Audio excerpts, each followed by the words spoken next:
चूंडे चूंडे तो विराया सुखरगो। यो पप्पू तोखे ख़बर आहे मुंहिंजे अंदरि हिकिड़ो लिकियल टैलेंट आहे। टैलेंट टैलेंट वारी कहिड़ो थी ॾिसां ॿुधाए कहिड़ो टैलेंट आहे।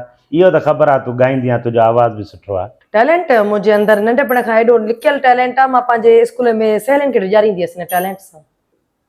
अच्छा, वॾी ॻाल्हि आहे। पोइ ईअं कर, कहिड़ो टैलेंट आहे ॾिसां। अॼु मां बि त तुंहिंजो ॾिसां टैलेंट, तूं पंहिंजे सहेलियुनि खे ॾियारींदी आहे। मुंहिंजे अंदरि उहो टैलेंट आहे जो मां हर पखी हर जानवर जो आवाज़ कढी वेंदी आहियां। अच्छा अच्छा, पोइ जेकॾहिं तूं न कढी सघें त पोइ मां जंहिं जानवर जो आवाज़ चवां कढी ॾेखार, पोइ उहो कढी ॾेखार ॾिसां। हा, कढी वेंदसि आवाज़। ॿुधाए कहिड़े जानवर जो कढां? अच्छा ॿुध, जेकॾहिं न कढी सघीं नी त पोइ 2 महीननि जे लाइ मुंहिंजी बि शर्त थी, पेके मोकिले छॾंदोमांइ ऐं घटि में घटि 2 कलाक पूरा जेको आवाज़ कढी ॾेखारजांइ। क़बूल आहे? अच्छा, त इहा ॻाल्हि आहे। ॿुधाए कहिड़े जानवर जो आवाज़ कढां? बस बकरी जो आवाज़ कढी ॾेखार, बस होल। अच्छा, त इहा ॻाल्हि आहे। सोलो आहे।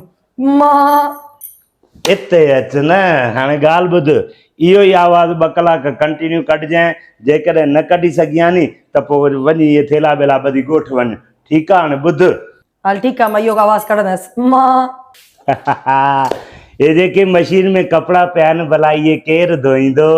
मां भला ॻाल्हि ॿुध, जेके बाथरूम ख़राबु पियो आहे इहो केरु धोईंदो? मां अच्छा, भला जेके थावनि जो ढेर पियो आहे इहो केरु धोईंदो? मां रोज़ मूंखों कम कराए कराए मुंहिंजी बेख कढी थी। इते अचु न, मां पाण इहा चालाकी कई। मूंखे ख़बर हुई त तूं इहा आवाज़ कढंदी आहे। सोलो आवाज़ ॾिनो मैं, जीअं तूं मां करे त मां तोखां कम करायां घर जा। अलाह जो कसम आहे, मुंहिंजा हथ बि ॾुखनि था। मौला त ॼाणे मुंहिंजे सिर खे ख़बर थी। सुबुह खां वठी शाम ताईं तूं मूंखां घर जा कम कराईंदी आहे। पोचूं बुआरियूं थांव लटा ॿारनि जूं चॼियूं बिर थी ववां। अॼु मां कई थी नी, इहे 2 महीना तोखे बीह त मां लोड़ाईंदुमि।